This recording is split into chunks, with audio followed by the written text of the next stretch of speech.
ఎప్పుడైనా మనం ఒకటి ఆలోచించాలి. మనకే చాలా సమస్యలు ఉంటాయి. దాన్ని ఎలా పరిష్కరించుకోవాలి, దానిలో నుంచి ఎలా బయటపడాలి అని ఆలోచించాలి. అలా కాకుండా మన సమస్యల్ని వదిలేసి ఎదుటి వాళ్ళ సమస్యలు, వాళ్ళ గురించి చెప్పుకోవటం, వీళ్ళ గురించి చెప్పుకోవటం అది మంచిది కాదు.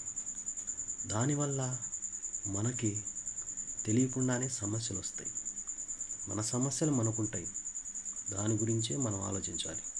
ఎదుటాళ్ళ గురించి మాట్లాడుకోవటం, వాళ్ళ సమస్యలను 10 మందికి ప్రచారం చేయటం అది చాలా తప్పు. అలా చేయటం వల్ల ఏదో ఒక సమస్య తెలియకుండానే మన మెడకి చుట్టుకుంటుంది. అప్పుడు ఈ సమస్య పెద్దదిగా మారుతుంది. కాబట్టి మన సమస్యలను ఎలా పరిష్కరించుకోవాలో మనం ఆలోచించాలి. ఎదుటి వాళ్ళ సమస్యలు, బాధల గురించి మనం ఆలోచిస్తే మన మనసు అవుతుంది.